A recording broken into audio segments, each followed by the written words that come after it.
Olá, meus irmãos, Saravá, que a paz do Xalá esteja com todos vocês. Sou o Pelé das Pedreiras, estamos começando mais um Saravá Podcast, mais um episódio aqui da nossa terceira temporada. E hoje é um podcast de redundância. Por quê?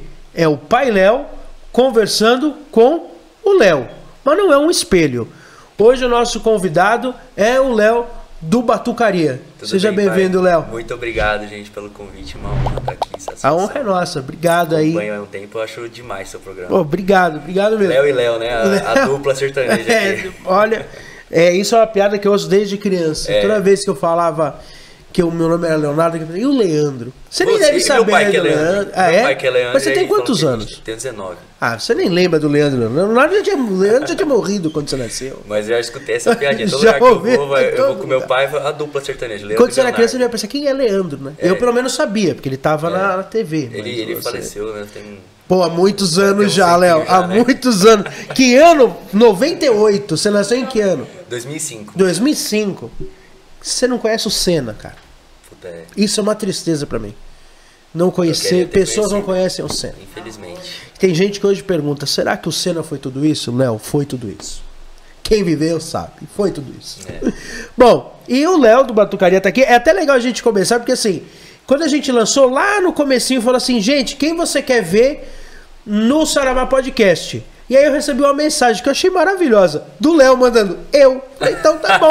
Já que você tá querendo vir, então... Vem a ideia do podcast é essa mesmo. Você mesmo. nem lembrava dessa mensagem, acredita? Eu via... Não, foi maravilhoso. Foi logo que eu comecei na internet ali, eu mandei mensagem que eu já acompanhava, já tinha visto um vídeo seu. Eu falei, sim. Quero ir aí. Bom, essa é a ideia. O Saravá é um lugar pra isso mesmo, a gente conhecer o Léo, um trabalho bem legal. Vamos começar pelo que você trouxe pro nosso Congá. Então, que nem eu te falei, pai, fiquei olhando seus vídeos pra ver o que o senhor já tinha ganho aqui, o que o pessoal trouxe de presente. E aí falei, vou levar um Agdavi, mas já levaram. Aí o Juvenal... O Juvenal já trouxe. Falei, pô, não tem nem como comparar um Agdavi meu com o cara, né? Aí eu falei, pô, vou levar então uma coisa relacionada à Jurema Sagrada, que eu sou de Umbanda e Jurema Sagrada. Legal. Vi que o senhor também acompanha algumas coisas e aí trouxe Adoro. um fio aqui de Jurema. É mais provável que Faísca roubar esse do que o Agdavi agora. Olha que bonito. Ele é com sementes, sem semente de açaí. Poxa, que legal. Coquinhos, né? Aquele coquinho que é feito desse, se não me engano, né? Olha que bonito esse aqui, diferente. É diferente, né? E quem fez esse fio aí foi minha mãe, né? Minha mãe, minha juremeira, né? Bom, que legal. Eu vou até fazer o Saravá com ele. Aí sim, hein? Boa. Tá aqui. Ficou bom. A gente começa então já falando disso. Pra quem não tem ideia, o que é Jurema Sagrada? É uma árvore ou é um culto? Jurema Sagrada é muitas coisas, né? É até difícil a gente tentar explicar tudo de uma vez. Mas é um culto, é uma religião, é uma árvore, é uma bebida, é uma cabocla, né? É uma semente, é um plano espiritual, é uma cidade espiritual. São muitas coisas, né? Mas a Jurema Sagrada, o catimbó que a gente conhece hoje, para mim é o que é religião. Pra mim, né? Que é aquilo que me religa, né? Religião, eu acredito que seja aquilo que religa nós a alguma ancestralidade, alguma espiritualidade de alguma forma. E Jurema pra mim é o culto aos nossos mortos, né? Aos nossos antepassados brasileiros. Então, a Jurema ela vai pegar os excluídos da sociedade, assim como a Umbanda, mas talvez até um pouco mais pesado, digamos assim. Porque mais enraizado, né? Porque vai lidar com as figuras excluídas da sociedade, com as mulheres da noite, com os beberrões, com os malandros, com os bruxos, os feiticeiros, né? As parteiras, que são muito esquecidas, as rezadeiras, que são aquelas senhorinhas que só serve pra gente ir lá na casa dela quando tá com alguma doença, né? Quando tá com algum problema. Então são essas figuras que são esquecidas. O caboclo, né? Que é a figura principal dentro da Jurema Sagrada. Não existe Jurema Sagrada sem o caboclo, que Jurema é um culto tradicional da pagelança brasileira, né? Do culto Vajucá. Sim. E não existe sem caboclo. Então são figuras excluídas da sociedade, né? Então é tudo isso. É uma árvore, é uma bebida, é uma religião. Eu tenho uma visão, às vezes, até um pouco polêmica aqui no canal. Você saiu do canal, você já deve ter ouvido eu falar isso várias vezes. Que muita gente diz que a Umbanda, A Umbanda descende da macumba carioca. A Umbanda descende muito mais dos cultos de Catimbó, Jurema, do que da macumba carioca. Com certeza. Até mesmo porque, se a gente busca a própria raiz, né, na nossa religião, a macumba carioca tem uma raiz um pouco mais enraizada no candomblé queto, e aonde os catimbós, as juremas, esses rituais têm um culto muito mais enraizado na raiz banto, na raiz de Angola, que é o que a Umbanda cultua hoje. Né? Não dá pra falar de Umbanda sem ancestral. E é legal a gente ficar falando isso, porque às vezes as pessoas não têm ideia, né, quando a gente fala de Jurema, mas Caboclo Pena Branca, Zé Pilintra, Tranca-Ruas, são nomes de entidades que desde 1700 já trabalhavam na Jurema, né? Eles não vieram, eles não nasceram com Umbanda, eles nascem nestes cultos e aí vão ganhar outras... Até mesmo a Maria Padilha, né? Sim. Pra quem não tem ideia, é engraçado, né? Porque as pessoas tentam buscar algumas origens. Eu já vi as pessoas tentando buscar uma origem de Maria Padilha numa cidade na Espanha que tinha o nome de Padilha. E não é verdade. Padilha, na verdade, esse nome Padilha era meio que um xingamento que os portugueses tinham para as espanholas e para as mulheres, principalmente as mulheres da noite. Chamavam de padilhas aquelas mulheres que tiravam a sorte, mas além de tirar a sorte, também trabalhavam nos cabarés no começo. E começa a chamar elas de Padilhas. Então Maria Padilha nada mais é do que um nome de uma mulher que se intitulava como essa mulher, como o Zé Pilintra, né? Sim. Que o nome é Pilintra, mas tá de terno, tá arrumadinho, tem essas questões. Né? Eu vi a entrevista do senhor com o pai David. O pai David, um grande Puta, muito legal, amigo, cara. sensacional. Puta, não tem nem como falar, David. Sou muito amigo do filho dele, o Juan. Pô, que legal. E, enfim, voltando ao assunto, eu diria assim que Jurema talvez seja a primeira religião do Brasil. Vamos colocar assim. Claro que não nessa estrutura que a gente conhece hoje. Sim, Jurema, sim. A primeira miscigenada, né? Isso. Mas eu diria que é a primeira religião do Brasil. Né? E para o índio não era religião, era simplesmente... Sim. Culto, né? Era simplesmente... Era mais era a rotina dele. Né? Era mais porque antigamente ele não separava o que era o momento dele tomar um banho, dele caçar, dele fazer as coisas da rotina dele e o momento dele se conectar com o ancestral. Era uma coisa normal, a mediunidade, né? Que é hoje a gente consegue estudar e separar os tipos de mediunidades, entender o que é o que, né? Para ele era uma coisa cotidiana a religião, né? Então não existia essa separação, né? Tava tudo muito envolvido ali, a rotina do índio com a espiritualidade dele. Era uma coisa que era comum. Então eu diria que a Jurema Sagrada, cara, talvez seja assim uma das grandes... Falam que a Jurema é a madrinha da Umbanda, né? Eu acredito das nisso. Criadoras aí, né? Eu acredito nisso. Você, o seu contato antes da gente falar do seu contato, mas hoje na sua casa é Umbanda e Jurema. Umbanda e Como Jurema. que funciona a Jurema, pra gente entender?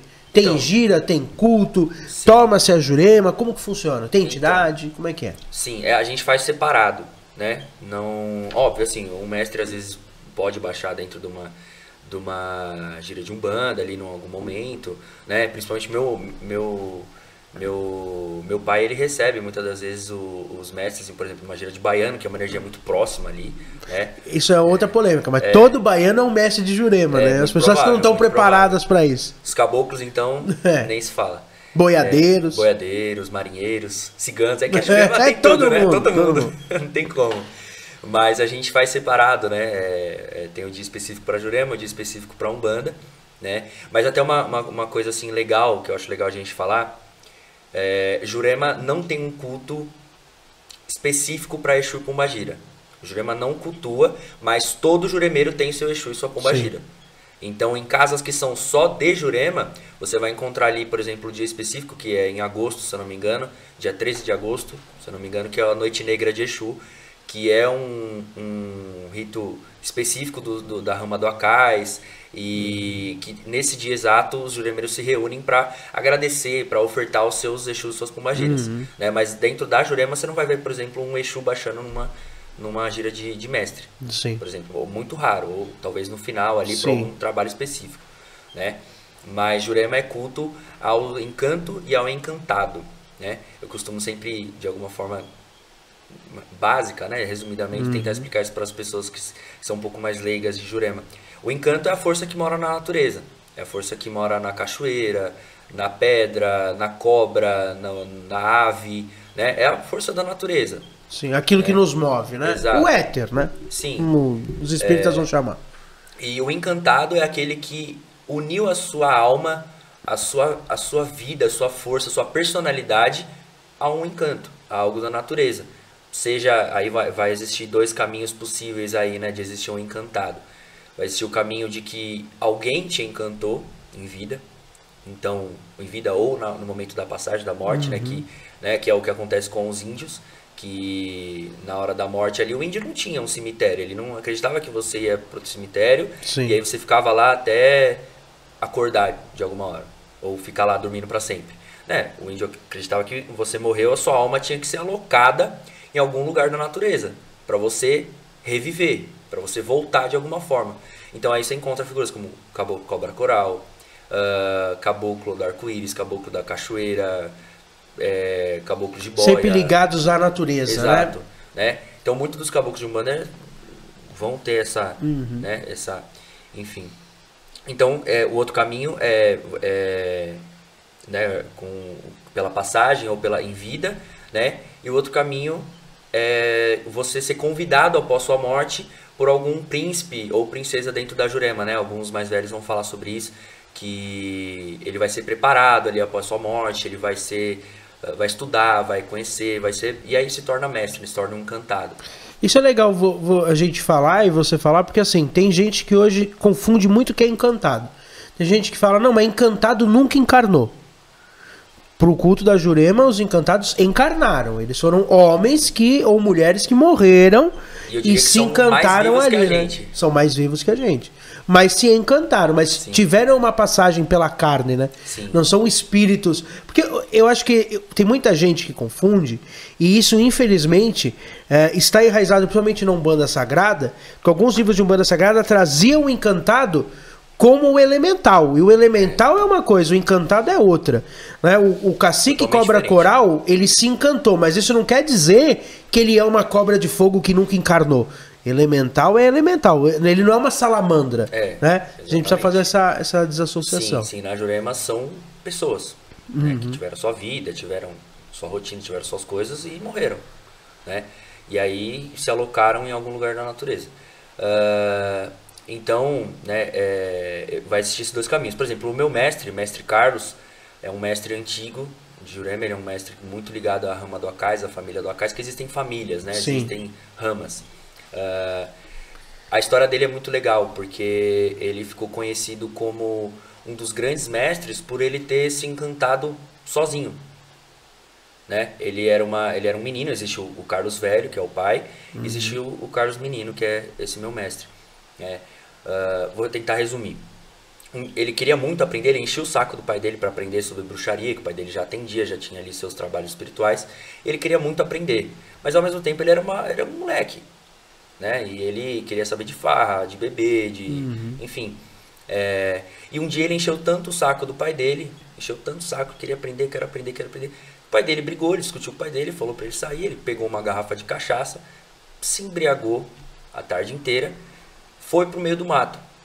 Ele cai num pé da Jurema, né? E ali falam que ele fica 3 dias ali, ele morre e se encanta, ali mesmo. Ele vai para Jurema, nesses 3 dias ele aprende, ele passa por todo o processo de encantamento, ele aprende muitas coisas. E aí vão existir também 2 caminhos. Uns vão falar que ele voltou e continuou vivendo normal, tocou seu terreiro. Outros vão falar que ele morreu e ficou, já virou como mestre, né? Eu acredito que ele tenha morrido ali nesse momento, que ele cai no pé da Jurema. E aí vão ter alguns relatos que ele baixa no mesmo dia no pai dele, né? Que o pai fica preocupado, fala, onde está meu filho? Meu Deus, pelo amor de Deus. Ele vai até a mesa de Jurema, vai até os encantos dele, vai procurar, vai tentar saber o que aconteceu com o filho dele. E ali no momento ele já incorpora o filho dele. E aí todos entendem que ele já foi encantado, né? Então são entidades muito vivas, né? Quando você conversa, parece que a gente está trocando ideia com... isso pra mim é maravilhoso. Porque com um amigo seu, com um brother. Isso é uma coisa muito tradicional da nossa casa, né? Eu convido assim a todo mundo que estiver aqui um dia que queira conhecer. Quem conhece a nossa gira de baiano na nossa casa percebe essa diferença. Porque um baiano de umbanda tradicional, eu sempre falo que parece um Mazzaropi, né? Bota a barriga pra frente, fala daquele jeito, e a conversa é uma conversa meio superficial. como a gente tem uma raiz muito grande de Catimbó Jurema, do meu avô de santo, os baianos da nossa casa é isso mesmo. A gente conversa com eles como se estivesse conversando com o melhor amigo que você tem. Exatamente. Se tiver que tomar cachaça, toma. Se tiver que tomar cerveja, toma. Exatamente. Tem uma coisa, por exemplo, na nossa casa que é muito tradicional, que alguns baianos que são encantados da nossa casa cozinham. Então a gente faz uma festa de baiano, quem faz a farofa são os baianos. E quem pica, quem corta as coisas, quem cozinha realmente é o baiano. E é eles que fazem. E realmente é outra comida, gente. Mas você sabe que lá no Nordeste, por exemplo, é muito comum. É muito comum. É muito comum. O cara vira, principalmente na família de légua, tem muitos registros Sim. disso, né? O légua vira na pessoa, vai no mercado, vai atender, fica o dia inteiro, Sim. só né, desincorpora na hora que ele vai dormir ali, ou vai... Existe muito isso no Nordeste. Muito disso, né? E pra nós é um absurdo aqui, né? Em São Paulo mas aí, de novo, é porque a gente tem aquela questão do funil do candomblé queto que vai falar, não pode trabalhar com egum. Pra mas, cara, pra eles é um egum. Tipo, enquanto a encantaria fala, egum é teu melhor amigo, você vai incorporar ele e vai trabalhar com ele. É diferente pra nós, né, que temos essa visão assim de mais ligada a Umbanda, candomblé, porque os caras têm opinião, eles têm... Sim. Né, eles têm gostos, eles tiveram vícios em vidas, igual todo mundo. São mais mundanos, né? Vamos dizer assim. Né, assim como nós, são humanos. São seres humanos, igual nós, né? Eu ia te pedir uma coisa. Na Jurema também tem ponto. Tem. Bastante. Bastante, inclusive. Eu ia pedir pra você, a gente já começar, pra você cantar e tocar um ponto de Jurema. Opa. Mas, e aí que veio o desafio. Um ponto que um bandista talvez não entendesse. Aí que é o problema. Aí sim, aí eu gostei disso. Eu gosto desse, sabe, dessa... Porque tem muito ponto que a gente sabe, aliás, eu já vi gente falando assim, Umbanda e Jurema não tem nada a ver. Realmente, não tem nada a ver. Aí o cara começa a gira dele começando cantando, vou abrir minha Jurema. Mas realmente não tem a ver. Mas a gente canta a mesma coisa, né? Cantar pra caboclo que mais tem é falando de Jurema.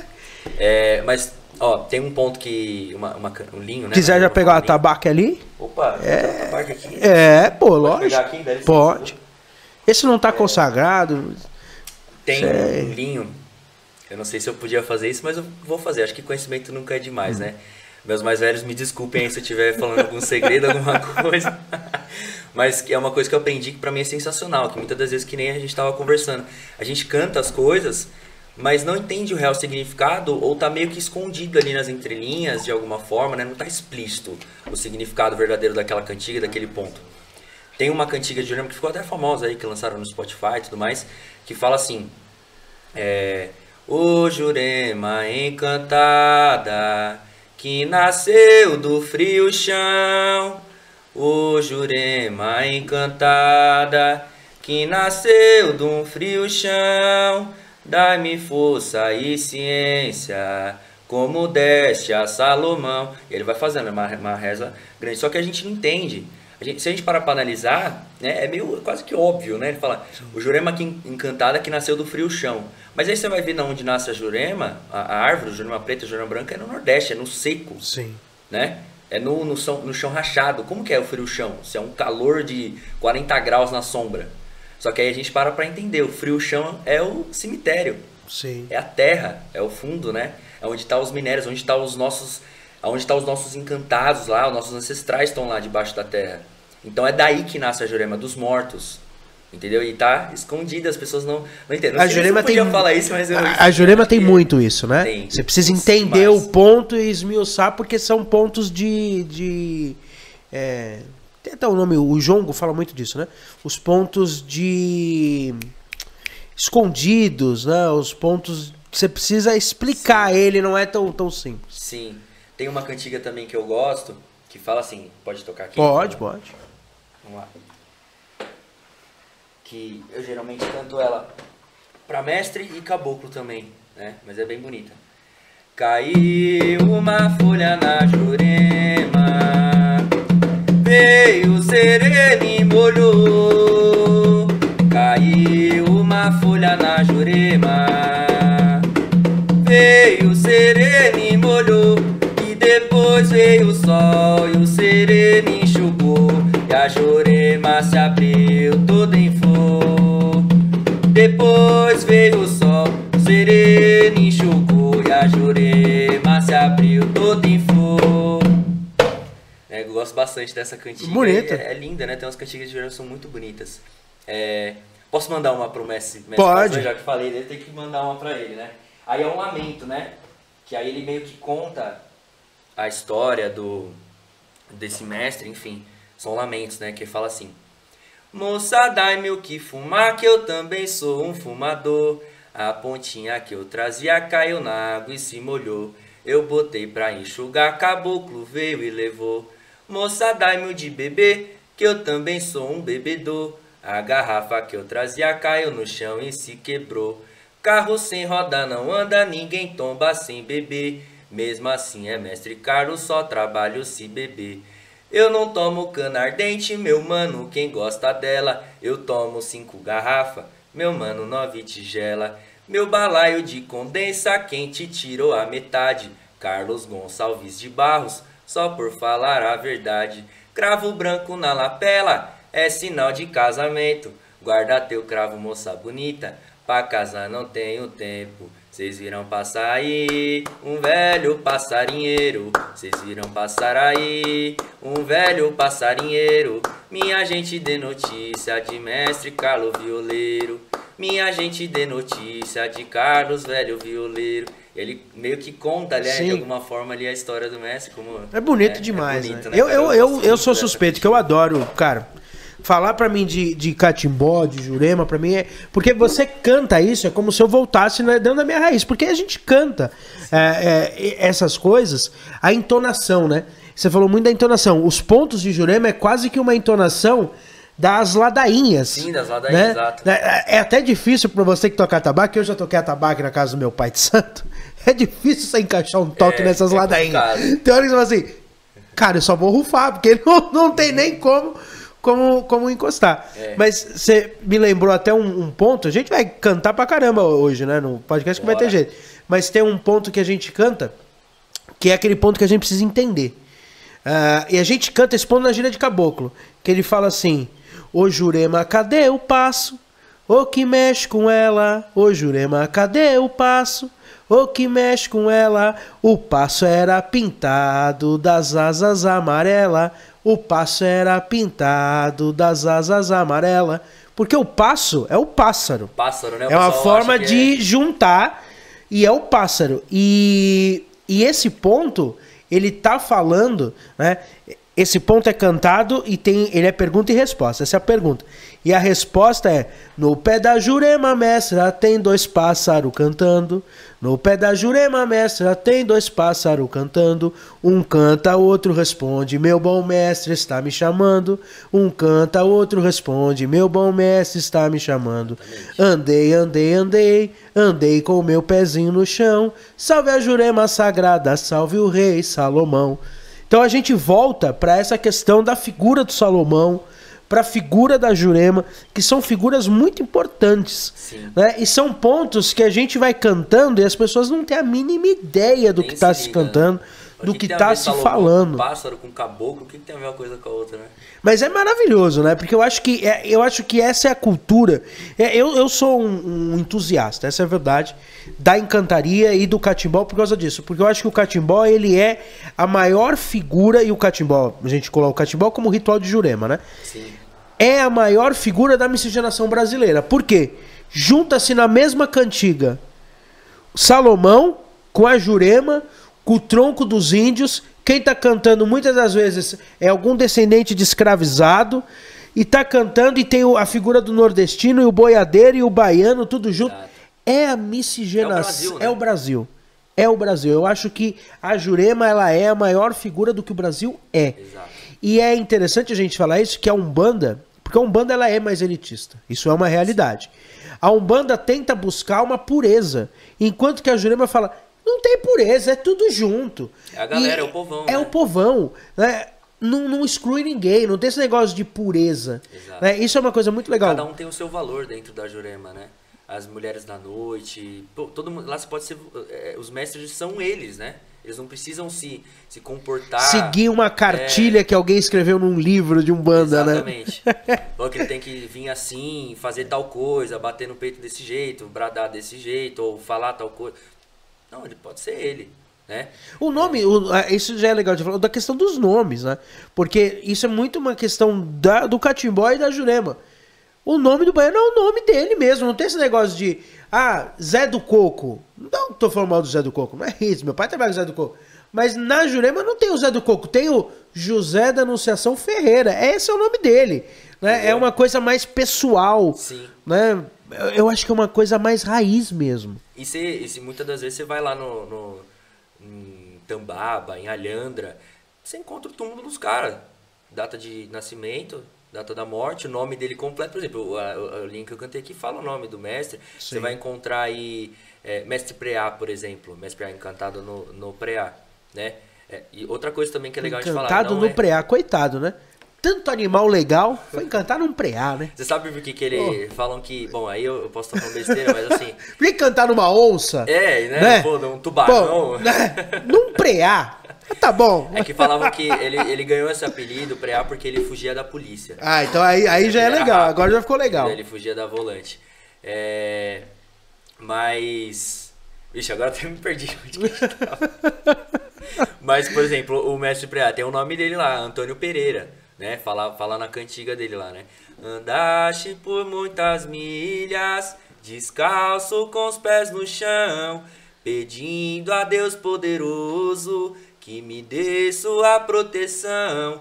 Ele é da mostadinha caçador, de feiticeiro toca fogo, no rochedo é só pra ver. Preá correr, eu quero ver. Preá correr, ele é da peixeira, ele é do punhal, ele é da bruxaria, ele é o mestre Preá. É um mestre de esquerda, então aí fala, né? Pô, que legal. Quero ver Preá correr. Porque parece Preá que você consegue ouvir rápido. O triângulo, né, no fundo, né? É muito legal isso. Entendeu? Aí fala, é o Preá porque ele é o mestre que corria rápido da polícia, né? Ele escondia nas carroças. Mas o que chega primeiro na tua vida? A Umbanda ou o Catimbó ou a Jurema? Ou já chega junto? Pra mim chega os dois juntos, né? Quando eu entro na Umbanda, vem os dois juntos, porque o terreiro que eu fazia parte era de Umbanda e Jurema, né? Hoje também meus pais, enfim, meus pais abriram os terreiros dele, hoje eu tô com eles, né? Mas meu pai foi muito tempo do kardecismo, então eu visitei também, eu participava ali das mesas, moleque, 3 anos sentava na mesa, queria falar, e não sabia nada do que estava acontecendo lá. Sentava na mesa kardecista lá, eles lendo as coisas, queria ler. Aí meu pai, depois de um tempo, foi pra Umbanda, por conta do seu nascimento, que tá hoje lá no Orum, que foi uma grande figura pra minha família. Seu nascimento, famoso negão, uma figura muito importante pra nós. Ele que apresentou a Umbanda pro meu pai, falou, um dia ele tava dando o passe, né, que tem aquela, não sei os direitos termos, mas tem a doutrina, né, que tem o passe ali. E aí o seu Nascimento olhou pro meu pai e falou, puta, tem alguém que tá encostado em você que não é daqui, cara. Vou te levar tá querendo lugar fumar dele. Um cachimbo. E aí ele viu o seu Mata Virgem, né, do lado do meu pai, que é o caboclo, hoje dono da casa lá. E aí falou, vamos ali comigo. E aí levou meu pai num terreiro lá. E aí meu pai ficou um tempo lá, aqui na Zona Leste. Meu pai se afastou da Umbanda por um tempo, por conta de trabalho.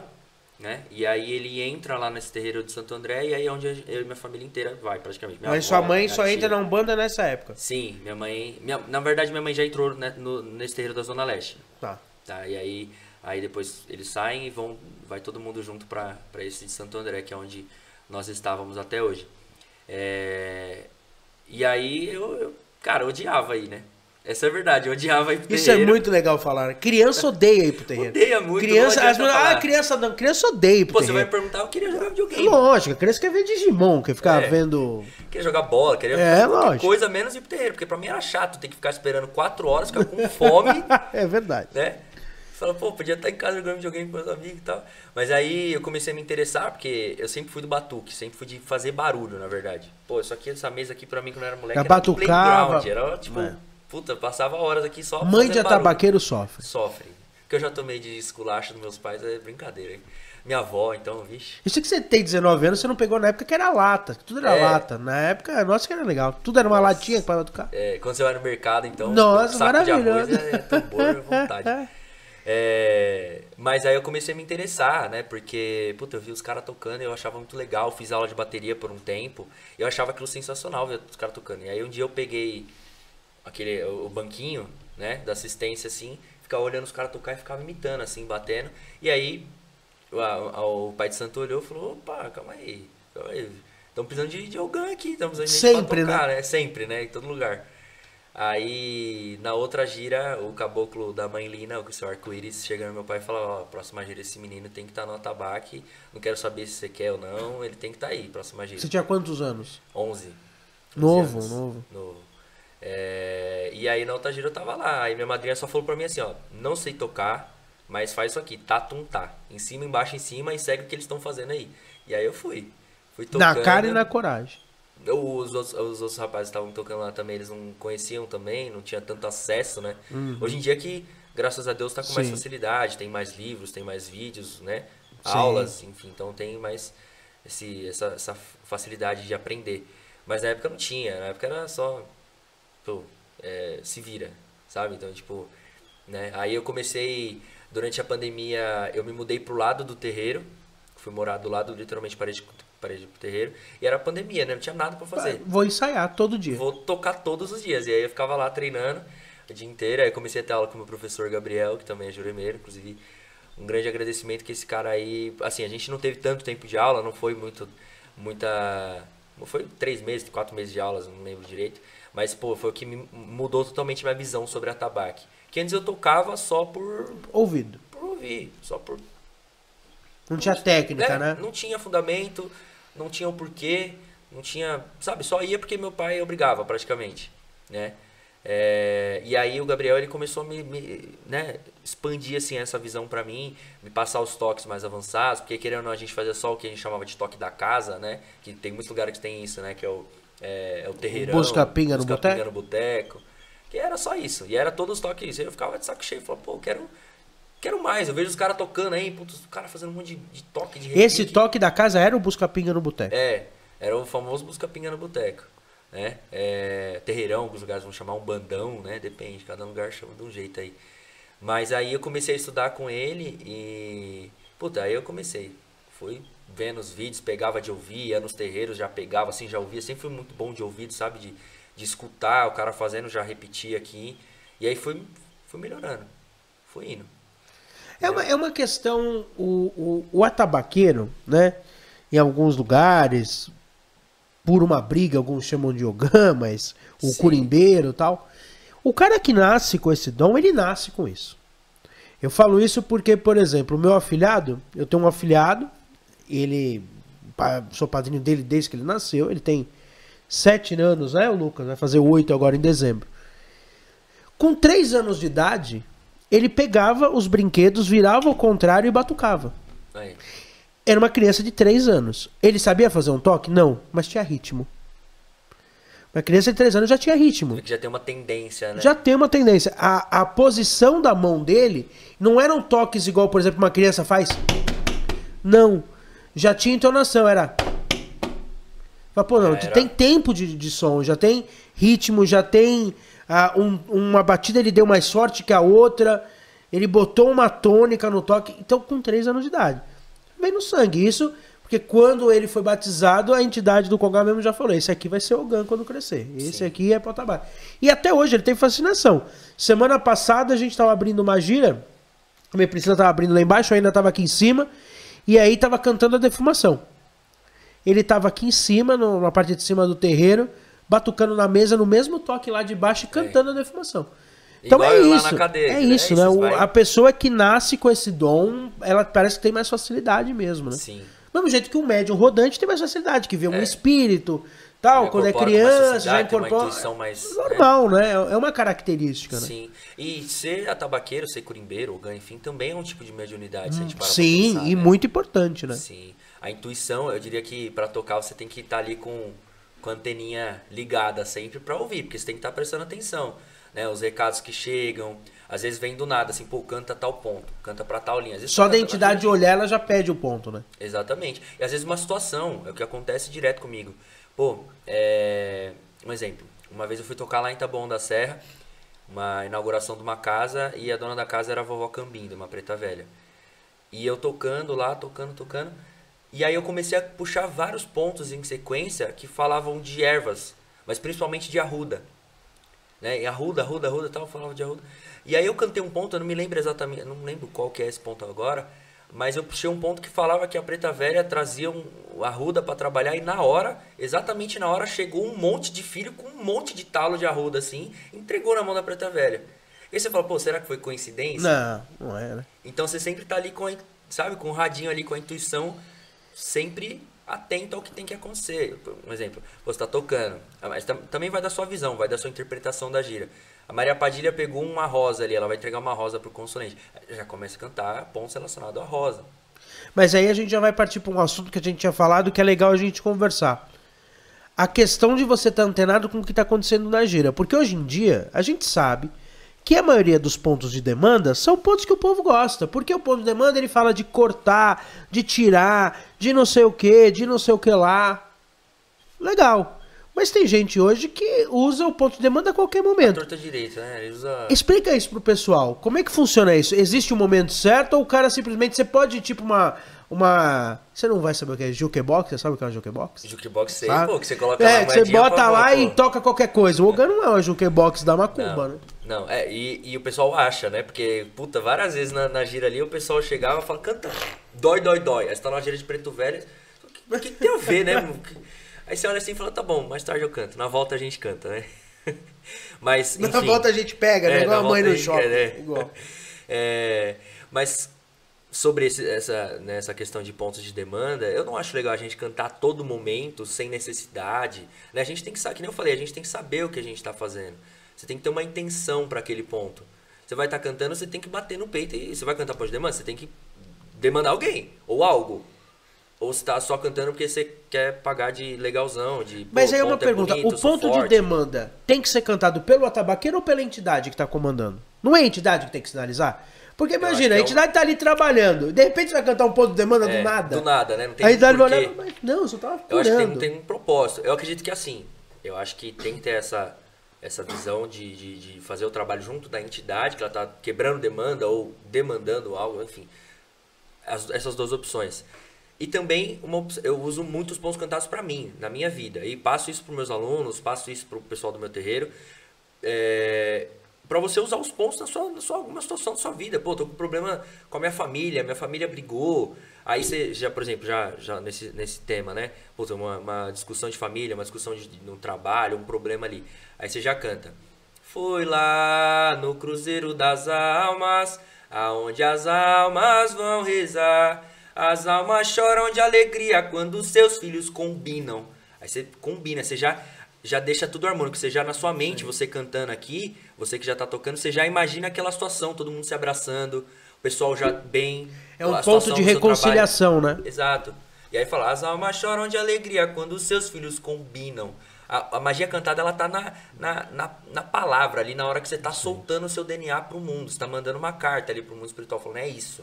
E aí você já imagina, você tem que intencionar aquilo. Você já direciona essa energia do ponto cantado para sua casa, para o seu trabalho, para o seu terreiro, entendeu? E aí, as almas choram de alegria quando seus filhos combinam. Você também choram de tristeza quando não quer combinar. Entendeu? Então, os pontos, muitas das vezes, eles podem ser também interpretados de certas formas, né?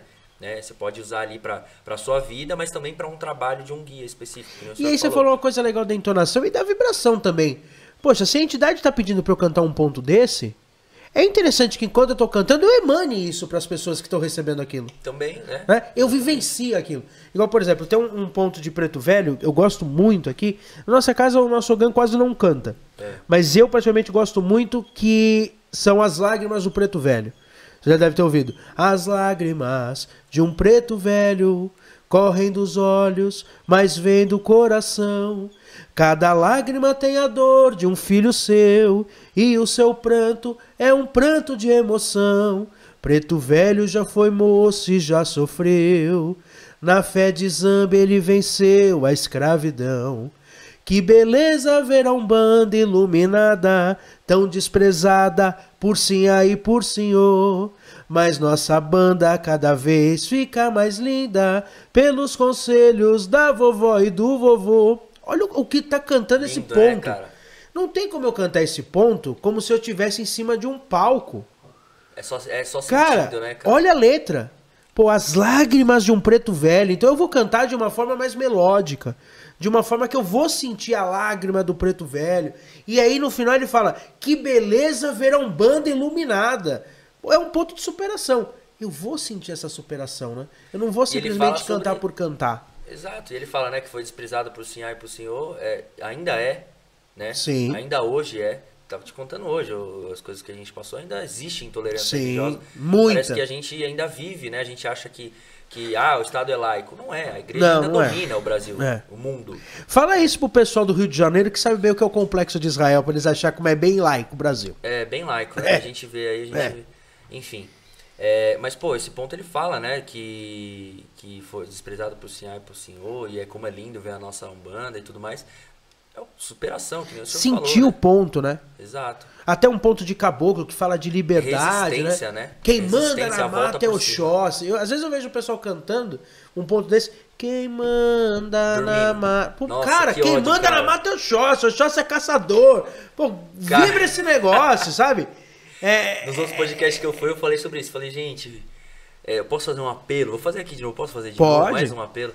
Gente, por favor, vocês que estão aí, vocês que são de terreiro, você que é de candomblé, de umbanda, de quimbanda, jurema, gente, vamos cantar, vamos entender o que vocês estão cantando. A gente tá nessa briga há 15 dias. Né? No meu terreiro. É todos os terreiros. Faz 15 dias que nós estamos brigando exatamente por isso. Não, mas é impressionante, já é uma coisa que já vem instalada em todo o terreiro. Todos os o médium para de cantar. Ficar comendo mosca e olhar pro teto na hora de cantar um ponto. Não entende a importância daquilo. Exato. Né? O quanto aquilo é bonito. Eu faço muita questão na nossa casa a gente falar, pô, a gente vamos cantar esse ponto. Pô, igual por exemplo, a gente faz muita questão de falar, vamos cantar o ponto que o pai Zélio deixou através do pai Antônio. Meu cachimbo tá no toco. Olha a vibração disso, cara. Canta isso. Imagina quantas pessoas já não cantaram, né, esse ponto. Imagina a ancestralidade, a egrégora que não carrega um ponto. Ó, desse, né? o Cello é o nosso diretor que tá aqui, ele não tem microfone, mas você vai entender muito bem. A egrégora que se forma quando o Tufá canta o ponto do seu cachoeira. Seu cachoeira é um caboclo da Mãe Amélia. A Mãe Amélia faleceu há 2, 3 anos atrás. Faleceu com quase 90 anos de idade. Então a gente tem aí pelo menos, o Tufá tem 52 anos. 52 anos do pai cachoeira à frente da casa. Então imagina a importância desse caboclo. Você vê os filhos cantando o ponto do seu cachoeira... Seu cachoeira, quando vem na aldeia, ele traz na cinta uma cobra coral. Cara, o pessoal, mas era uma cobra coral. É um negócio. A energia não é outra quando tá todo mundo cantando? Juro por Deus, parece que o terreiro, o teto sai no mesmo momento e a gente foi pra mata e até arrepia aqui. Seu cachoeira. E só de lembrar. Um adendo. É 5, 6 filhos cantando. É 5, 6 filhos cantando, Não é 50. Mas canta-se com tanto amor aquilo. Né, 5, 6 filhos. Então é diferente, né? Um exemplo que a gente pode dar bem palpável isso, né, pro nosso filho de santo. Ontem aconteceu uma coisa interessante. Finalizando a gira, o seu Corcunda indo embora, onde foi gira de Exu na nossa casa. Aí o seu Corcunda fez uma coisa que ele nunca tinha feito até hoje. Botou todo mundo ajoelhado de frente pro congá e ele ia passar com a capa dele em cima. E aí ele pediu pra cantar um ponto, que com certeza você conhece, que é bem conhecido, que é aquele deu meia-noite, a lua se escondeu lá na encruzilhada, porque era pra pegar os pedidos, né? Sim. Então dando a sua gargalhada, Exu Corcunda apareceu. Então, pra quem tem fé, faz seus pedidos. E foi sem atabaque. Vibrou ou não vibrou ontem? Todo mundo resolveu cantar. Então a gente consegue entender muito bem assim, quando todo mundo canta... É outra egrégora. Aqui na nossa casa a gente tem um costume, por exemplo. Toda gira eu abro quase com os mesmos pontos. É difícil. Na nossa gira a gente canta pros orixás da casa. E é difícil, por exemplo, para Xangô normalmente eu canto o Elibrador na aldeia. Sim. Não é o ponto que eu mais gosto de Xangô. Aliás, eu tenho outros pontos que eu gosto muito mais. Mas o Elibrador na aldeia, ele já é em Congo, que já é um toque que anima o pessoal. E a gente canta sempre ele. Conhece, né? Todo mundo conhece. Sim. Forma uma egrégora legal. É legal a gente pensar nisso, que às vezes eu já vi muito isso, né? Um Ogã chega e fala assim, quero homenagear a gente. Aí ele canta o ponto que só ele conhece. Pô, legal, homenageou, mas o bonito é quando todo mundo canta junto. Sim. Não é quando todo mundo vibra junto. É outra a vibração energia, né? de um, né? Eu diria que os Ogãs, os atabaqueiros, por isso que tem gente que acaba confundindo um pouco e elevando um pouco o ego, né? Um pouco não, tem os Ogãs aí bastante. Que tem, né? A gente sabe aí a mala que carrega. os ogãs de hoje em dia. Mas, pô, é uma sensação muito boa, né? Quando você puxa um ponto e o pessoal canta, o pessoal vem junto, aquilo entra na sua vida, você entra em outro padrão vibratório, você, que nem você falou, parece que o teto abre, né? Que, cara, é sensacional. E quando você puxa o ponto... Uma mesma corrente, né? Mediúnica, todo mundo tá ali como se fosse uma corrente, um de mão dada pro outro, todo mundo cantando com um propósito. É outra coisa. E quando você puxa um ponto, que a primeira frase todo mundo conhece, mas o ponto é totalmente diferente. Aí frustra, né? Aí quebra, né? aí machuca, né? Aí quebra todo mundo. Ai, caramba. Isso acontece muito na nossa religião, né? Acontece. A gente tem muito ponto que cada lugar canta de um jeito, né? Exato. Aqui o senhor cantou lá no pé da Jurema Preta. Sim. Eu conheço um pouco diferente. É o mesmo é o mesmo ponto, mas diferente. Cada lugar canta de um jeito. É uma questão fonética, né? As pessoas iam aprendendo desse jeito e aí chama Jesus de Genésio. Genésio? Tem gente, se bobear, né? Cara. Mas é igual a história do... Isso é uma pergunta que a gente tem que fazer para todo atabaqueiro e ogã que vem aqui. O que o Sete Flechas atira? É paranga, caranga, então, motoca. Já vi gente falando motoca. Eu já vi gente falando motoca. Atira motoca. Motoca, ele atira a moto. A sua motoca girou e caramba. Aí, ó. A sua motoca gira. Tá dando grau. Né, imagina o Sete Flechas. Randandando o Sete Flechas. Né? É o Ogum de Honda. E o que atira, enfim, o Sete Flechas? Então, eu conheço como paranga. Eu também. Tá? Conheço como que é uma zarabatana, né? Exato. Né? É só a motoca gira. Agora eu vou ficar com isso aí. A sua bodoque. Bodoque atira ou paranga, né? Bodoque é o arco e flecha do caboclo, né? Aí paranga o pessoal não conhecia. O pessoal até não cantava, falava outra coisa. Caranga eu já vi. Jaranga. Mas paranga é uma palavra que é... Agora eu não sei de qual etnia que é. Mas é. Não é essa paranga, Thiago, que eu acho que o Sete Flechas está falando. Não é essa que ele tá falando. Eu acho que não é essa. Tudo bem que se a gente for buscar na raiz, provavelmente o Sete Flechas na Mata usava essa paranga, porque é uma erva difícil, bem medicinal dos índios, mas acho que não agora. Mas eu acho que não seja essa. Talvez não.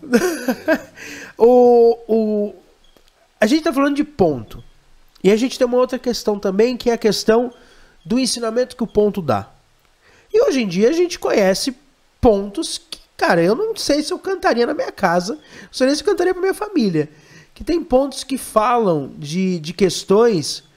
a gente falou da paranga. Tem um ponto do Zé Pilintra, por exemplo, que fala que usou o bagulho, jogou pro alto. Sim. Tem muita gente hoje pegando a linha de chumirim e falando da questão de chumirim usando, triste, cheirando cola, uns negócios... Como é que você vê esses pontos que falam esse tipo de coisa? A gente precisa parar de cantar eles?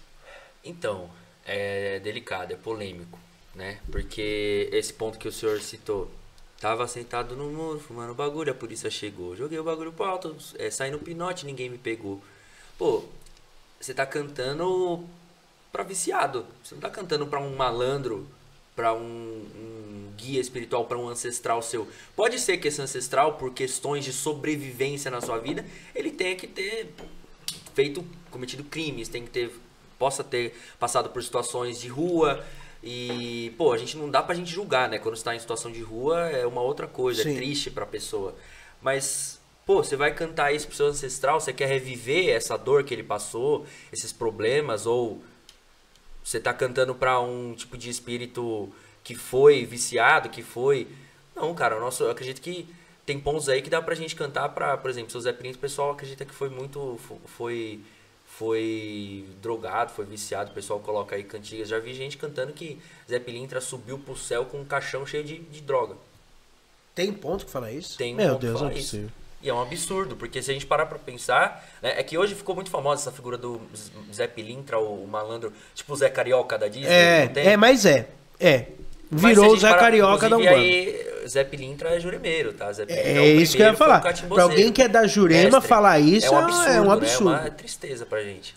É que ficou famosa essa figura do Zé Pilintra, do cara lá encostado no muro, com um cigarro na boca, com o terno e tudo mais.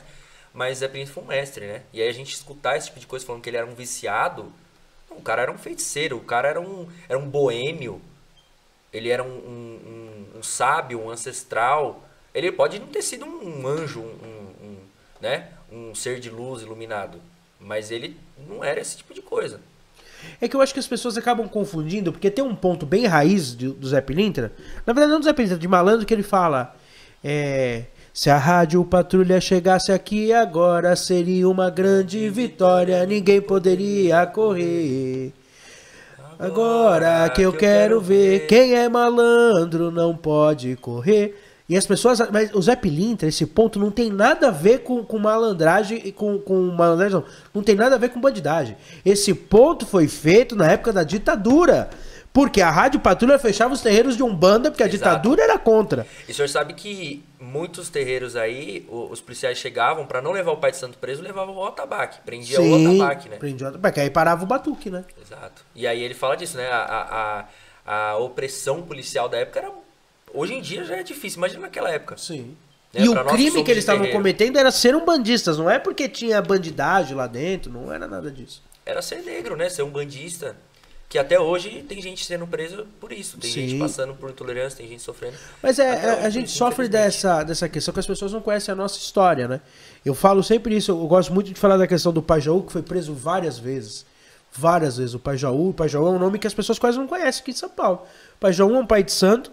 Além de ser um pai de santo, foi jogador do Corinthians, o melhor time do Brasil. Mas, além disso, o Pai Jaú foi preso inúmeras vezes pela polícia. Teve as unhas arrancadas no DOPS. Então, um cara que sofreu demais pela nossa religião e sofreu tortura por ser um bandista. Não era por ser outra coisa. É importante a gente falar que o crime no Brasil de vadiagem era equiparado a Umbanda. Então, você estar de branco na rua com suas guias no pescoço era coisa de vadio. É porque aqui no Brasil, tudo que é relacionado a negro, tudo que vem do negro é crime. Sim. Infelizmente é assim. O Catimbó, quantos terreiros aí não foram fuzilados? Fuzilados. Os policiais entravam lá, com a volante entrava com a metralhadora, fuzilava a casa dos juremeiros. Entrava... Dos rezadores, né? Acabava com a gira dos juremeiros, matava a família inteira de Jurema. Acabava com as pessoas. Então, até hoje tem isso, né? Mas, óbvio, hoje em dia ninguém vai entrar lá porque existe lei que proteja, né? Naquelas, né? Depende do lugar, né? Infelizmente tem lugares que a lei não chega, né?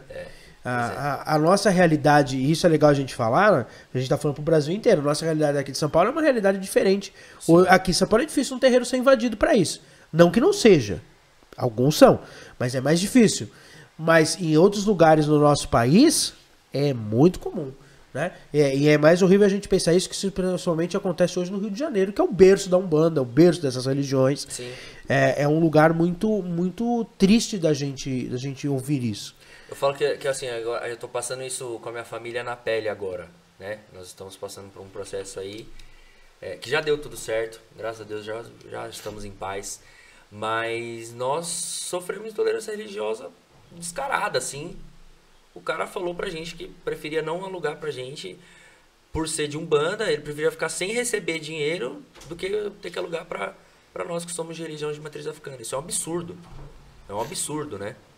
Porque o problema para as pessoas hoje não é o barulho, né? Porque, pô, a gente cumpre o horário. A gira era das 2 às 6 da tarde, num sábado. Não passava das 10 horas que vai, pô, vou trabalhar amanhã cedo e tal, tudo bem. Aí, ok, realmente incomoda, né? Passa do horário, incomoda pra você dormir. Mas, pô, a gente cumpriu o horário ali, 2 às 6, bonitinho. Mas o problema pras pessoas não é o barulho, é o tipo do barulho. É o tambor batendo que incomoda. É o atabaque lá cantando os pontos com todo mundo, que eles vendo as pessoas felizes, alegres ali em comunhão com a sua ancestralidade, que incomoda, entendeu? E isso causa uma revolta nas pessoas, nos crentes, nos evangélicos, que aí a gente tem que... vai preso, vai pra delegacia, recebe multa, recebe processo, e é isso. O Estado não é laico hoje em dia, né? A gente vive uma realidade, eu até iria além disso, não é só do mundo evangélico, não, é uma cultura que vem hoje, lógico, enraizada assim nas religiões protestantes, evangélicas, mas é uma cultura brasileira. Hoje o Brasil está cada vez mais, prova disso é as eleições que a gente teve, cada vez mais se voltando ao conservadorismo e esquecendo a sua raiz nesse sentido. Então não é mais aquele cara que fala assim, não, tem aquela tiazinha evangélica que não gosta do terreiro. Mas não é só ela que não gosta. É ela que não gosta, é o filho que é ateu que não gosta, é o sobrinho que é católico que não gosta, é o tio lá que nem tem religião nenhuma que também não gosta. Então, hoje é fomentado culturalmente uma certa ojeriza e um certo afastamento das religiões de matriz africana. A gente não vem mais sofrendo só na mão das religiões contrárias, mas até de quem não tem religião também. Exato. Né? Exatamente, porque ficou essa visão de que faz mal, é maldade, é o diabo, né? Porque foi uma construção, né? Foi um racismo religioso construído, né? Foi passando de pai para filho. Estrutural já, né? Você vai perguntar para uma criança hoje de 3 anos lá, fala, pô, por que você não gosta da... O que você sente quando você escuta a palavra macumba? Na hora ele já fala que é do diabo. Aí você vai perguntar, mas quem ensinou isso? Minha mãe. Aí você pergunta pra mãe, o que é macumba? Ela, não sei, minha avó falou que era do mal. Então vai ser no passado, né? Nem sabe o porquê, não pesquisa, não se aprofunda, hoje a né? quantidade de crianças que negam o saquinho de quase Damião é enorme. Pô, isso é triste pra caramba. Dá pra mim, cara. Isso aqui então não quer comer? Eu manda gosto pra bastante, nós, né? Manda pra nós. Manda pra nós. Mas infelizmente ainda na nossa religião ainda é um mal que a gente sofre. Saiu na rua, a gente tá à mercê disso. E aí eu falo pra vocês, aí a gente partindo pra essa questão. Qual que é o caminho pra mudar isso? Então, cara, eu acho que eu já sofri tanta pancada na internet. O senhor tá na internet, todo mundo sabe o que é. Muito. Que é difícil a gente ter esperança, mas a gente sempre tem. Qual é o caminho que você acha? Eu acho que assim, pra gente evitar a intolerância religiosa... Boa pergunta, pai, não sei. Eu acredito que o caminho seja a cultura. A gente precisa mostrar a Umbanda também. de Mas uma é que é tão forma... que nem a gente tá falando, a gente vai falando assim, a gente vai ficando tão desesperançoso com as coisas que a gente começa não podemos a perder, né? Não podemos perder, que nem eu falei.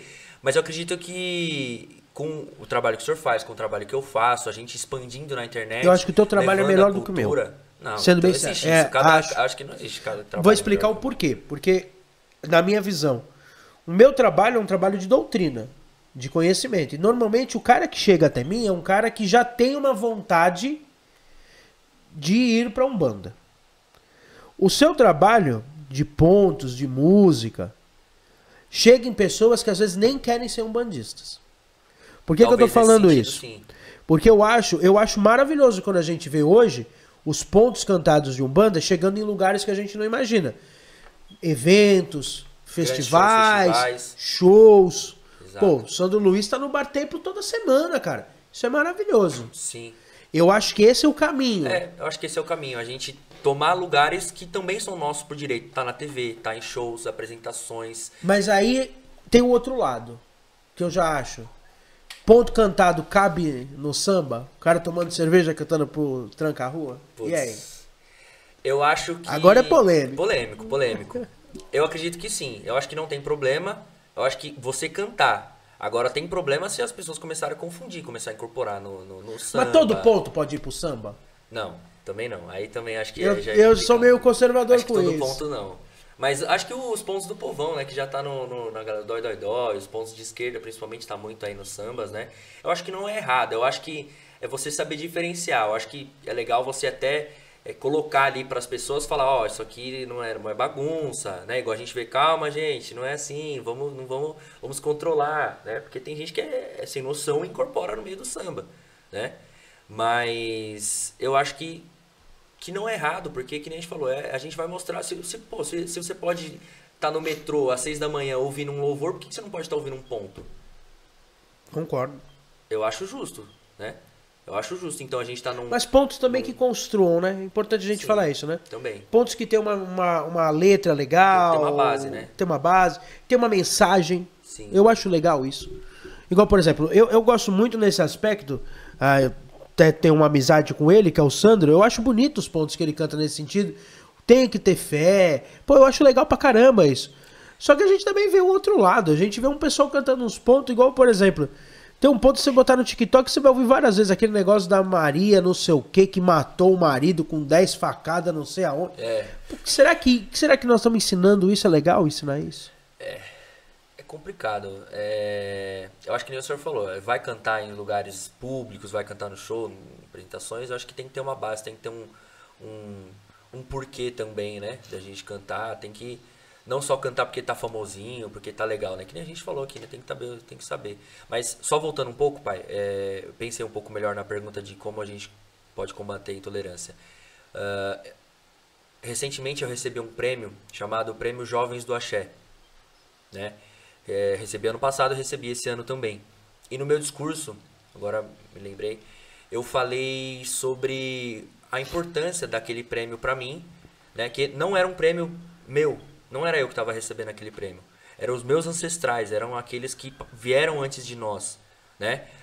Porque eles sim sofreram, que nem a gente estava falando, na mão da polícia, na mão da política, né? Eles sofreram abusos, agressões, crimes, passaram por muitas coisas para hoje eu poder estar indo lá dentro da Alesp, Assembleia Legislativa de São Paulo, que é onde fazem as leis, receber um prêmio de Umbanda.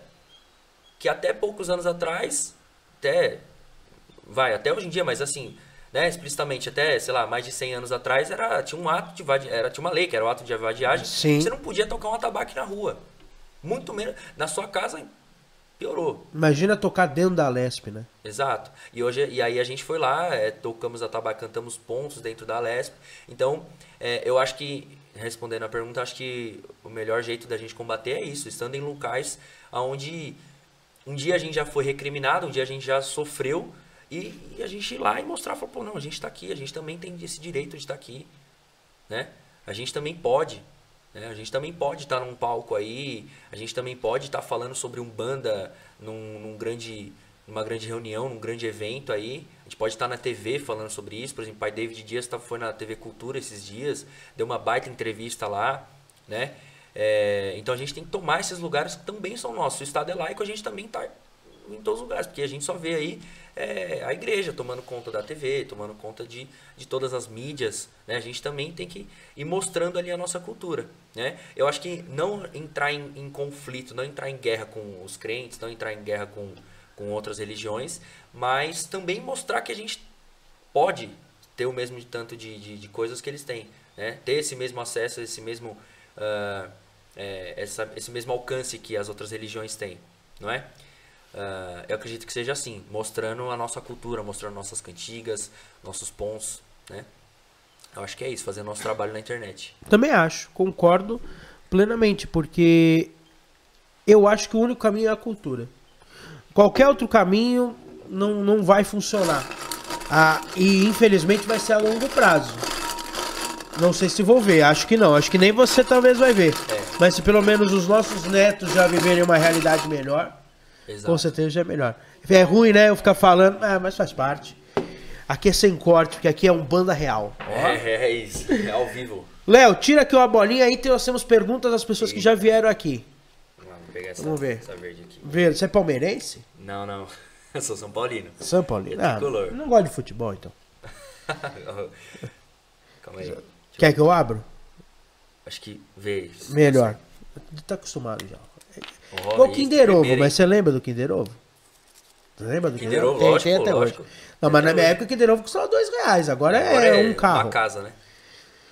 O pai Ali de Xangô mandou a seguinte pergunta: qual é o futuro da Umbanda? Futuro da Umbanda. Acredito que o futuro da Umbanda seja, como a gente falou, né? Os nossos netos, a gente passar o nosso conhecimento para eles. E espero que seja uma religião mais unida, né? Não só a Umbanda como o Candomblé. Espero que seja uma religião mais harmônica com o que vem do afro, que vem do, né? Porque hoje em dia a gente se ataca, né? O Candomblé, a Umbanda tem uma rixa entre si, parece, na internet, pelo menos que a gente vê, né? Mas eu espero que a Umbanda no futuro seja uma religião que esteja em locais públicos, ainda mais, que esteja mais na política. Porque, querendo ou não, a religião não se mistura com política. Para mim, essa ideia não existe. Porque a gente tem que estar no meio da política para mostrar a nossa força também. Então, eu espero que a Umbanda no futuro seja essa religião que mantenha as tradições, mas que também esteja nos locais de alcance. É legal você falar isso, né? Porque é uma verdade, a política é importante para nossa religião. Tem gente que fala que Umbanda e política não se mistura. O Pai Zélio foi vereador 3 vezes no Rio de Janeiro. Então, como que não se mistura? Lógico que se mistura. A gente precisa disso, né? Se não se misturar, a gente vai continuar apanhando até e não vai... E mais uma vez, mais 4 anos, pelo menos, não vamos ter ninguém, né? Só tiver um deputado, mas acho difícil. Tira mais uma, então. A nossa produção mandou. Gostamos de ouvir, então, a opinião do Léo, hein? Você é um cara polêmico ou não? Eu sou, cara, eu sou. Sou um cara polêmico. O que você acha, pergunta da Ana Dutra, sempre sai essa pergunta, a Ana tem um santo forte. O que você acha do abuso moral dentro do terreiro? Eita, aí é uma polêmica. Crime, né? Pra mim não tem que existir. Você vai num terreiro onde o Pai de Santo fala, você tem que fazer isso, você tem que... Pra mim essa frase é horrível, né? Você tem que fazer algo, você é forçado a fazer aquilo, né? Pô, sai de Eu odeio, me obrigou, eu já não... já sai fora. É isso, né? Não vai. Se o cara, você chega lá no terreiro, o cara fala, pô, você tem que fazer um ebó aqui de 15 mil, senão sua vida vai andar pra trás. Ou então você tem que foge desses caras que são vendedores. Porque, são marqueteiros, né? E infelizmente, gente, a gente precisa entender o seguinte, a Umbanda é uma religião que a maioria das pessoas que procuram, principalmente no primeiro contato, estão fragilizadas. E tem muito aproveitador nisso, hein? Tem. Muito As aproveitador. pessoas se aproveitam da dor do outro, né? Sim. Usa da dor do outro pra ganhar dinheiro. Tira então agora uma bolinha aqui, só as perguntas polêmicas. Eita. Quer que eu abro? Vai lá. Vamos ver suas visões mais polêmicas. Opa! Já falei um monte de polêmica aqui, né? Com certeza o pessoal vai Desenvolvimento para criança, você é a favor? Totalmente. Eu acho legal. Eu comecei criança, minha irmã tá aí se Mesmo desenvolvendo. incorporação? Mesmo incorporação. Quantos anos você acha? Que eu discordo um pouco. Eu acho. Eu acho. Não, assim, eu não vou pegar. Você não vai pegar uma criança de 2 anos e colocar pra incorporar. Primeiro que a criança não vai nem saber, não vai ter. Não vai nem andar, né? Não vai nem andar, né? Mas assim, a partir do momento que a criança se interessa pela religião, ela já fala, ela já tem suas próprias opiniões, vai formando a sua identidade, sua personalidade. Se ela se interessa pela religião, por que não? Eu sou... Aí, a polêmica novamente. Eu falei que eu não tenho que pegar, mas eu tenho, assim, um ranço, sabe? Assim, mas... se o filho do crente, com 3 anos, ele pode subir lá e falar no púlpito e dar a palavra ali, por que a criança de 3 anos não pode falar também sobre a religião dela, não pode estar ali entendendo, desenvolvendo, não necessariamente tocando a tabaco, eu não mesmo. Aprendendo a tabaco, eu acho que a incorporação é perigosa, mas o resto eu sou super a favor, cambonar. Eu acho que tem que ser, a incorporação para criança tem que ser uma coisa um pouco limitada no começo, né? Tem que estar ali em momentos específicos ali com o seu sacerdote olhando, né? Você tem que estar ali, porque é uma coisa perigosa, né? Você não vai botar uma criança para atender alguém, que aí piorou, né? Que isso aí pode ferrar com a vida da criança e do consulente, né? Mas eu acho que desenvolvimento pessoal e mediúnico para criança eu acho que é essencial. Meus filhos começou a andar, vai aprender a tocar tabaco, um vai aprender a tocar tabaco e o outro vai pra gira. Isso concordo. Tira mais uma então, mais uma polêmica. Vamos ver. Engraçado, sai sempre as mesmas bolinhas. O pessoal deve falar assim, não, só tem 2 perguntas. Não, tem várias, gente. Mas o espiritual parece que só gosta das mesmas perguntas. Olha, a mesma pergunta que sai sempre. A Umbanda é uma só? Eita. Eu acredito que polêmica. Polêmica. Eu acredito que não. Eu acredito que exista uma Umbanda para cada um. Né? Eu acho que cada um vai cultuar a Umbanda do jeito que cabe, do jeito que você se sinta bem, que você se sinta conectado com a sua ancestralidade. Eu acho que acima de tudo tem que ter uma conexão com o seu ancestral, né? Você não pode simplesmente pegar esquecer isso, né? E esquecer essa parte. Mas eu acredito que tenha existem as Concordo. vertentes aí. Também acho que cada Umbanda é diferente, né? Acho que do portão da sua casa pra dentro, se tá te fazendo bem, segue sua vida. Se seus filhos estão prósperos, se seus filhos estão com saúde, estão bem, óbvio que você não vai acabar com uma tradição, você não pode misturar as coisas tanto assim, né? Mas se seus filhos estão bem, se você tá com dinheiro, se tá feliz, é isso que importa. Mas do portão pra fora ela devia ser uma só. Pensando desse jeito, acha? eu acho. Do portão pra fora. Do portão pra fora, Por quê? Porque eu deveria, e isso é um conceito que a Umbanda não tem muito, eu deveria defender uma tradição que não é a minha. Por exemplo, na minha casa a gente não trabalha com a imolação. Mas eu defendo. Por quê? Porque meus irmãos fazem. E eu defender eles, eu defendo a minha religião. Então a gente precisa entender isso, que por mais que a minha... Por exemplo, eu sou da Umbanda ou Molocô. Por que eu não vou respeitar a Umbanda, sei lá, a Umbanda traçada? Vou respeitar e vou defendê-la. Né? Sim. Eu acho que, eu concordo com você, do portão pra dentro são várias, mas do portão pra fora nós deveríamos ser uma só, mas não somos, mas deveríamos. Não, nesse sentido sim, concordo com o senhor. Acho que a Umbanda, Candomblé, Jurema deveria se unir de certa forma, porque são bases muito próximas, muito parecidas, né? Do portão para fora, acho que sim. Bom, agora é hora da gente queimar. O que a gente vai queimar da nossa religião? Queimar da nossa religião? O que não cabe mais? Que a gente devia queimar, jogar pra fora? Deixa eu ver. Botar fogo no rabo do tatu? Enquanto isso, se inscreve, ativa o sininho, como o Thiago tá pedindo. Se inscreva. Não tá pegando. Aí, agora foi. Ainda bem que eu sou filho de Xangô, que pegou fogo até no dedo. Ser filho de Xangô é meio Targaryen, né? Não se queima. Somos os não queimados. Além disso, assistiu Game of Thrones? Não assistiu? Coloquei aí, falsas críticas e fofoca. Eu acho que é... Isso tem muito na nossa religião, né? Tem muito fofoqueiro, né? Tem muita gente que cuida da vida dos outros na nossa religião. Pois é. Já sofreu com fofoca, já, Léo? Ah, com certeza. Quem nunca, né? Isso, o que Mentiras. faz mal pra nossa religião? Eu acho que é o que vai totalmente contra o que Exu nos ensina, né? A fofoca, né? Mas, assim, pô, você conversar com um amigo seu sobre uma coisa, beleza, mas você fazer fofoca pra, de alguma forma, prejudicar alguém, machucar alguém, eu acho que é isso que acaba falando. Você viu que a fulana veio aí na gira com o cabelo daquele jeito, a unha daquele jeito. Nem cabe isso, né? Em vez de cantar o ponto, a pessoa tá lá, nossa, você viu como que fulano fez essa semana? Perdeu o trabalho, aconteceu isso, aconteceu... Se estivessem cantando, nem olhavam pra isso. Pois é. Eu acho que é o que acaba com a nossa religião, né? Eu acho que por isso que é legal a gente queimar. Temos que queimar mesmo. Concordo. Léo, agora você vai ganhar uma rosa. Muito obrigado, hein? Essa rosa você vai levar pra sua casa. Se quiser botar no seu altar, pessoal. Muito Mas obrigado. Essa rosa a gente sempre entrega ela pra alguém. Pra que você entregaria essa rosa em agradecimento por você estar aqui, por você ser o Léo de hoje? Eita, vamos lá. Acho que pro seu arco-íris que me indicou pra tocar atabaque, a meu mestre Carlos, meu caboclo arranca-toco, seu tranca-rua das almas do meu pai, seus 7 catacumbas, meu padrinho. São tantos guias assim, tem que ser morto ou vivo? Com quem que você quiser. Vivo, morto, meio termo. Meio termo. Meio termo tem um monte, né? Mas de mortos, acho que são esses. São assim, guias, são espíritos que pra mim foram essenciais na minha caminhada, são essenciais na minha vida.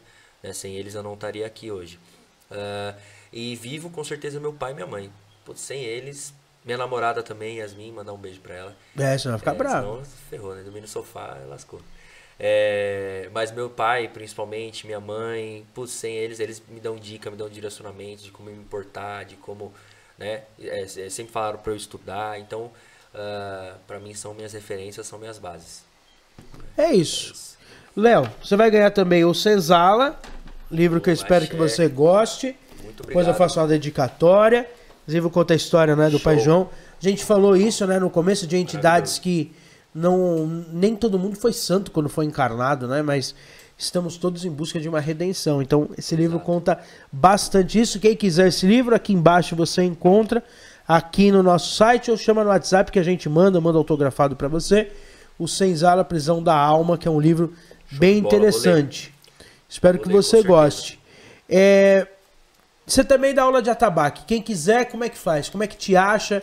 Tem turma nova, agora a turma só 2025. Como é que funciona? Tem turma aí.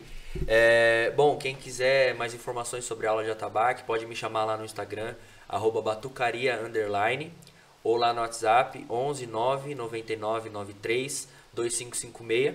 Né? E vamos começar aí, essa semana mesmo eu vou começar aí uma turma de quarta-feira, às 8h30. As aulas são aonde? Lá no lá seu em Santo terreiro? André. Em Santo André, no Parque das Nações.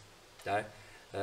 E vamos começar também, acredito que se não der tempo esse ano, no comecinho do ano que vem vamos começar uma turma de terça-feira também, do zero ao iniciante. Temos aulas de aperfeiçoamento, de toque, aula para iniciantes, enfim, muitas modalidades lá. Boa. Show, obrigado, viu, pai, pelo... Léo, obrigado, espero que você tenha gostado. Eu que agradeço, Acho foi que a nossa conversa um pouco tímido, foi... sou meio travado assim, mas... Não, foi ótimo. Acho que a gente conseguiu falar muita coisa legal, da importância dos pontos, que eu acho que é essencial. Mas muito obrigado mesmo. A todo mundo que está chegando aí pelo Léo, se inscreva aqui no canal, ative, vai seguir ele para quem é aqui do canal. E a gente sempre encerra cantando um ponto. Opa, aí sim. O que você vai cantar para nós?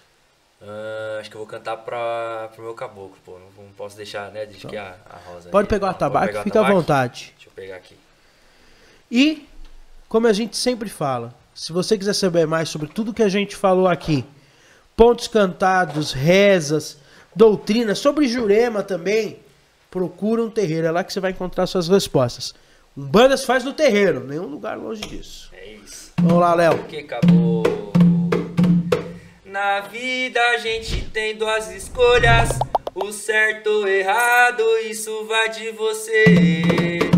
Eu tenho um pai, um caboclo, ele se chama Arrancador, que ele vem nos proteger ou não há quem saiba avaliar um amor de um pai, um amor da mãe. É só eu quem sei avaliar um amor de um pai, um amor da mãe ou não há quem saiba avaliar um amor de um pai, um